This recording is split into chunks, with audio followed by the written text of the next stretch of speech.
Hello students, myself Pankaj. Welcome to our channel Prabhavam Classes. I will be teaching you social science from class 9 to 12th. Today we will start from class 9 of chapter 1, which is democracy in the contemporary world.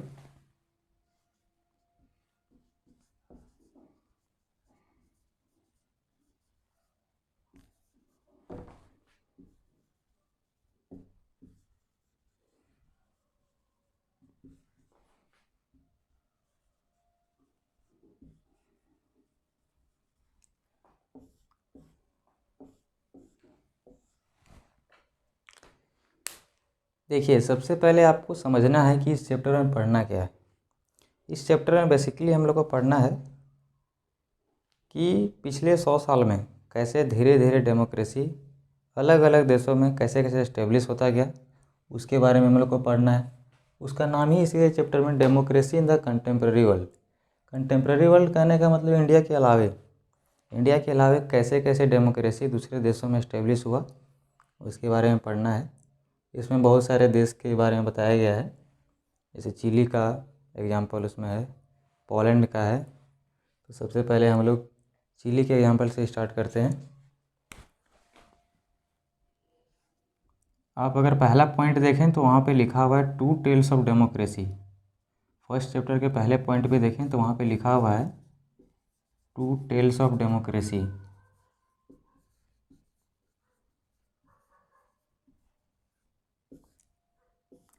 To tales of democracy इसका मतलब कि उसमें democracy दो देशों की कहानियाँ बताया गया है। वहाँ पे पहला एक चिली के बारे में दिया हुआ है और दूसरा दिया हुआ है पोलैंड के बारे में। सबसे पहले हम बताना चाहें कि जो डेमोक्रेसी है, डेमोक्रेसी आखिर होता क्या है। डेमोक्रेसी को अगर आप सिंपल शब्दों में समझें तो डेमोक्रेसी एक फॉर्म ऑफ गवर्नमेंट है। गवर्नमेंट का ऐसा प्रकार जहाँ पे लोगों का कुछ राइट हो, बोलने का आज़ादी हो। ठीक है, अगर आप डेमोक्रेसी का डेफिनेशन लिखना चाहें तो आप लिख सकते हैं, democracy is a form of government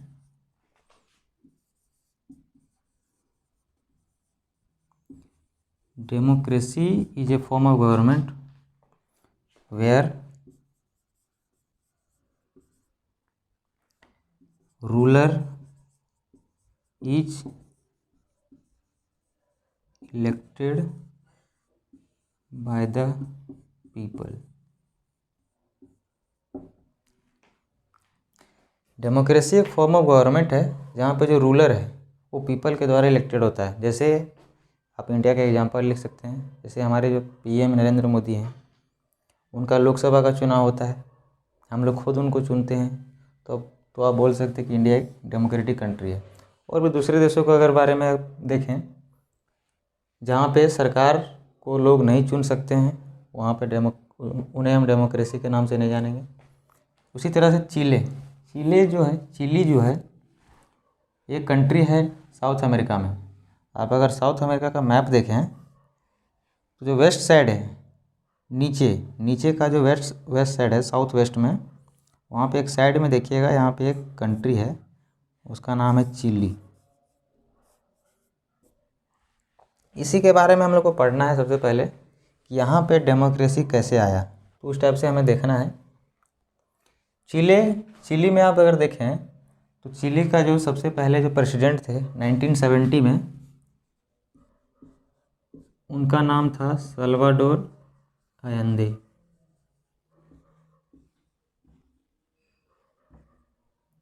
nineteen 1970 में ये चिली के प्रेसिडेंट थे।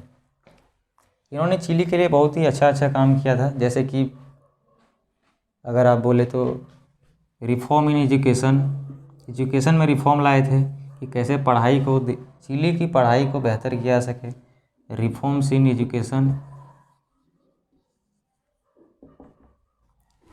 और भी अगर अच्छे बात करें तो फ्री मिल्क फॉर चिल्ड्रन,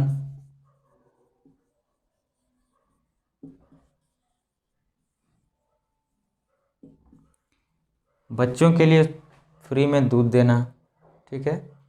और भी बहुत सारे इन्होंने अच्छे काम किए थे, और सबसे जो मेन काम इन्होंने किया था वो था रीडिस्ट्रीब्यूशन ऑफ लैंड।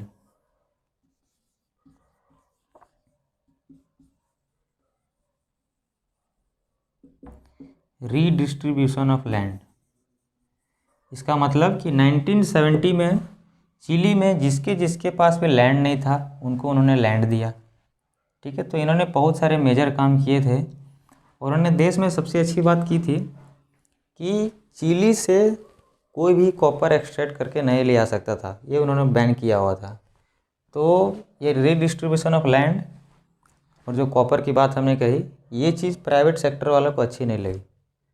फिर किसी न किसी तरह से 1973 में चिली में एक मिलिट्री कूप हुआ।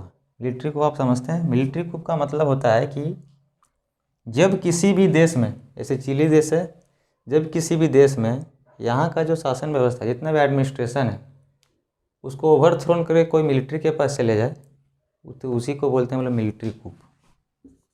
तो जब 1973 में मिलिट्री कूप हुआ चिली में, तो लोगों के पास जितने भी डेमोक्रेटिक राइट्स थे वो सारे छीन लिए गए, और इनके जो जनरल इस मिलिट्री कूप को जो लीड कर रहे थे उस जनरल का नाम था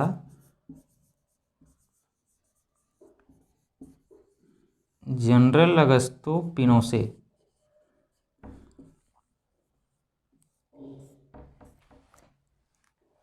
इस जनरल ने फिर चिली में अपनी सरकार बनाई 1973 में, बहुत ही दगेबाज तरीके से, बिना लोगों को जाने हुए, बिना लोगों के राय लिए बिना, इन्होंने चिली में अपना गवर्नमेंट बना दिया। तो यहाँ से फिर यहाँ पे नॉन डेमोक्रेटिक गवर्नमेंट स्टार्ट हो गया।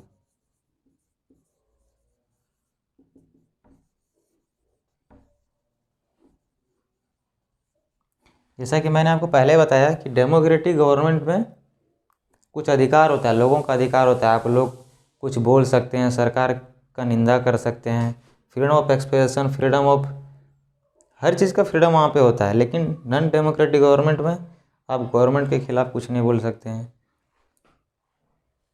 तो जनरल अगस्टो इतना क्रूएल था कि जो भी उनके मिलिट्री ग्रुप में शामिल नहीं हुआ उसे ही मार देता था।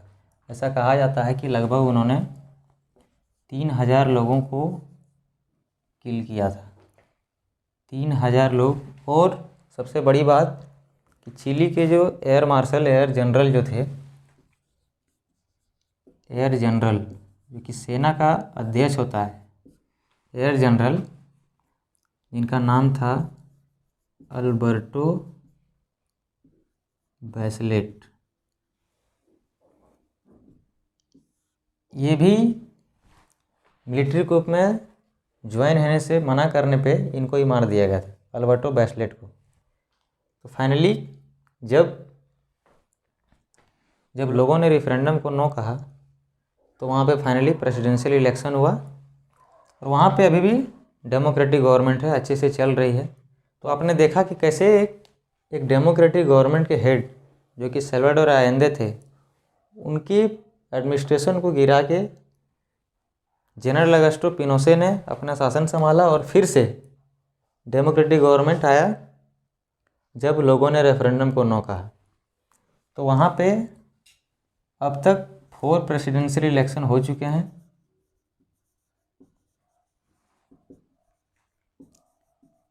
वहाँ पे अभी भी डेमोक्रेटिक गवर्नमेंट है, और जिस एयर जनरल को मारा गया था उनकी बेटी मिशेल बैचलेट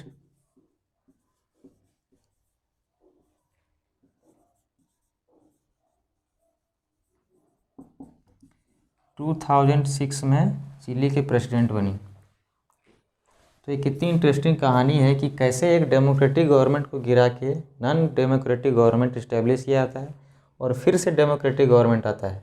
तो इसी की कहानी थी। फाइनल यही हम लोग को देखना है इस चैप्टर में कि कैसे कैसे डेमोक्रेसी इस्टेब्लिशमेंट हो रहा है। तो हमने ये चिली का एग्जाम्पल लिखा, अब हम लोग पोलैंड का देखते हैं। तो चलिए अब हम लोग पोलैंड के बारे में पढ़ते हैं। सेकेंड उसमें स्टोरी दिया हुआ है पोलैंड का, हम लोग पहला स्टोरी चिली के बारे में पढ़ चुके हैं ऑलरेडी, तो पोलैंड के बारे में पढ़ते हैं। आप अगर पोलैंड को देखें तो ये यूरोप में है। यूरोप का जो वेस्ट भाग है, इधर रसिया है,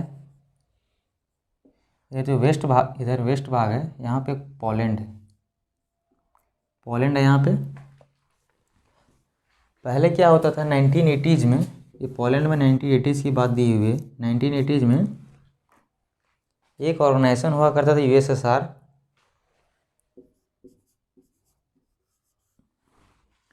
जिसका डिसइंटीग्रेशन 1991 में हो गया था। तो हम लोग 1980 की बात कर रहे हैं, मतलब उस समय ये एग्जिस्ट करता था। बेसिकली यूएसएसआर जो था वो बहुत सारे कम्युनिस्ट पार्टी का ऑर्गेनाइजेशन था। तो एक कम्युनिस्ट पार्टी जिसका नाम था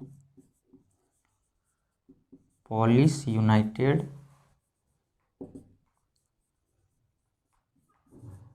वर्कर्स पार्टी, ये पार्टी पोलैंड पे रूल करती थी। क्योंकि ये पोलिश यूनाइटेड वर्कर्स पार्टी एक कम्युनिस्ट पार्टी थी, तो यहाँ पे पोलैंड के लोगों के लिए कोई डेमोक्रेटिक राइट नहीं था।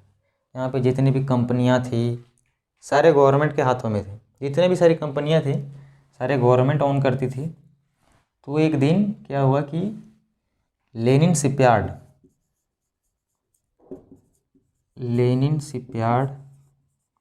जो कि एक गवर्नमेंट ओन्ड कंपनी थी,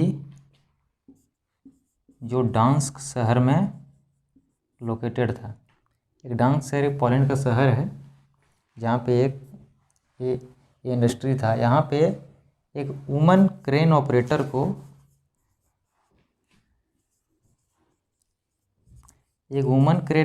को अनजस्टली रिमूव कर दिया गया था। बिना कोई रीज़न बताए उसको रिमूव कर दिया था। तो वहाँ के जो वर्कर थे वो एकजुट हो गए, बोले कि कैसे आप हटा सकते हो। तो चूँकि पोलैंड एक डेमोक्रेटिक कंट्री नहीं था, वहाँ पे ट्रेड यूनियन नहीं बना सकते थे। ट्रेड यूनियन का मतलब एक ग्रुप ऑफ वर्कर्स होता है जो वर्कर के हित के लिए काम करता है, लेकिन वहाँ पे तो बना नहीं सकते थे। लेकिन फिर भी वहाँ के लोगों ने इस वुमेन क्रेन ऑपरेटर के लिए स्ट्राइक कर दिया, जो कि वहाँ के लिए इलीगल था, लोग नहीं कर सकते थे। इसी प्रकार से 1976 में इसी लेनिन शिपयार्ड फैक्ट्री से एक और वुमेन को हटाया गया था, जिनका नाम था लेक वेलेसा।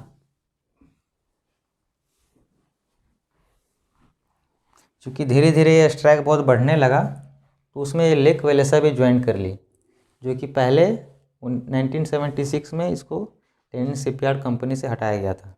उन्होंने भी ज्वाइन कर लिया, लेकिन धीरे धीरे ये इतनी फेमस हो गई कि जितने भी जो वर्कर्स थे उनका लीडर बन गई। बेसिकली ये स्ट्राइक लीडर बन गई।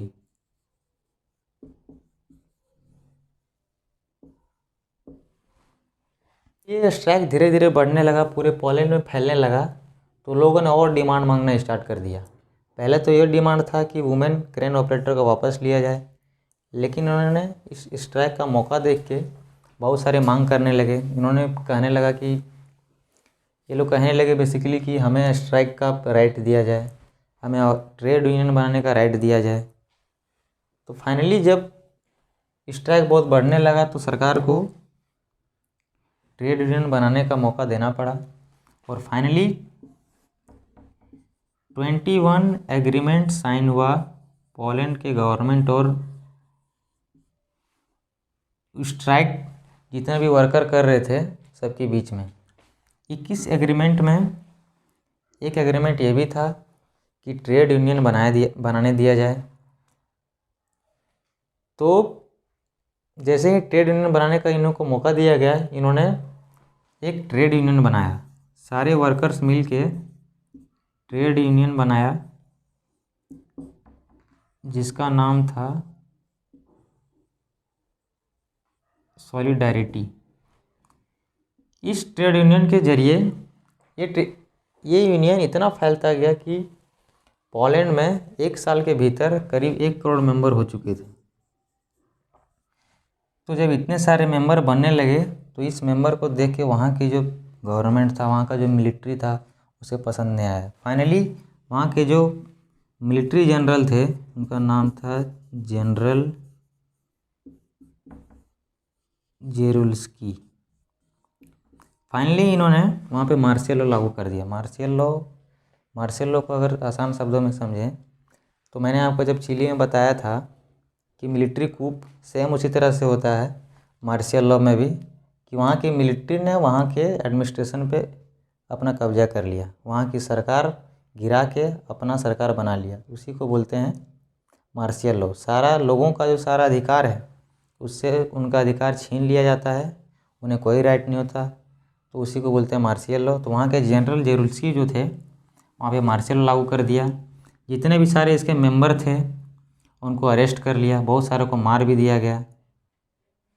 चिली में जिस तरह से आपने देखा कि डेमोक्रेटिक गवर्नमेंट से कैसे नॉन डेमोक्रेटिक गवर्नमेंट बना, फिर डेमोक्रेटिक बना, उसी तरह से आप यहाँ देखेंगे कि ये तो नॉन डेमोक्रेटिक गवर्नमेंट था जो कि पोलिश यूनाइटेड वर्कर्स पार्टी की सरकार थी। फिर यहाँ पे एक मिलिट्री ने रूल किया, लेकिन फाइनली 1989 में जब वहाँ पे इलेक्शन हुआ पोलैंड में, तो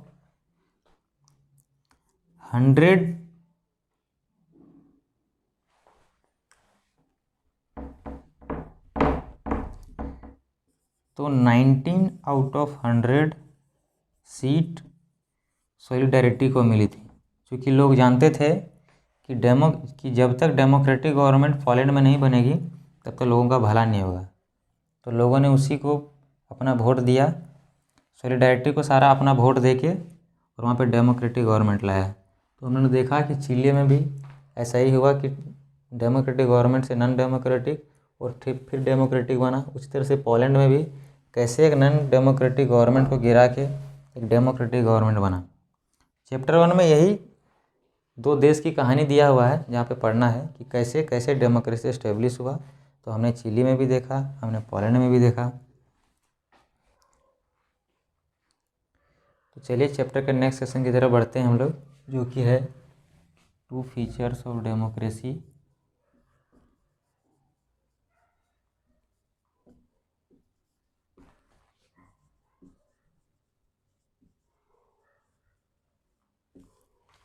बेसिकली इस सेक्शन में हम लोग को पढ़ना है कि डेमोक्रेसी आखिर होता क्या है। अभी तो ब्रीफ में दिया गया है, लेकिन चैप्टर 2 में हम लोग इसे एलैबोरेट करके पढ़ेंगे। बेसिकली डेमोक्रेसी होता क्या है कि किसी कंट्री का रूलर अगर वो elected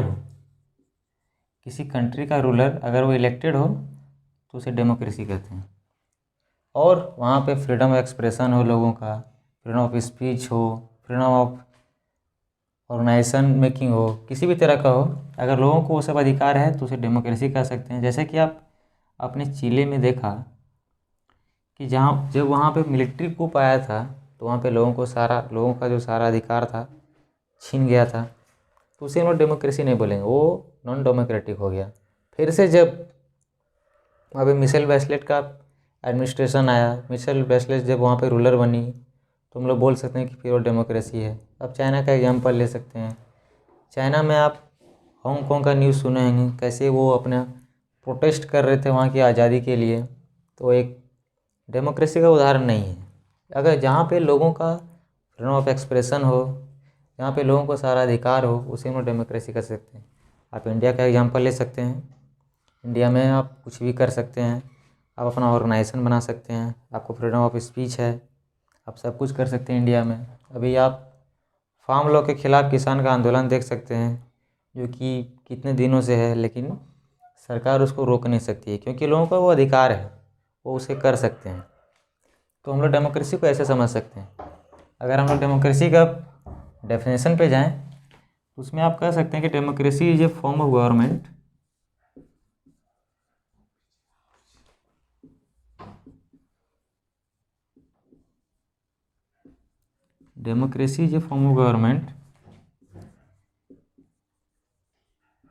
in which ruler is elected by the people. कहने का मतलब है कि जो देश का जो मेन रूलर है उसे पीपल इलेक्ट करते हैं, ठीक है, इलेक्टेड बाय द पीपल। जैसे आप हमारे देश के प्राइम मिनिस्टर को ले सकते हैं, उसे लोगों ने इलेक्ट किया है। और भी इसके बारे में देखें तो अब इसमें बोल सकते हैं कि फ्रीडम ऑफ एक्सप्रेशन, इस कंट्री पे फ्रीडम ऑफ एक्सप्रेशन हो, फ्रीडम ऑफ स्पीच हो,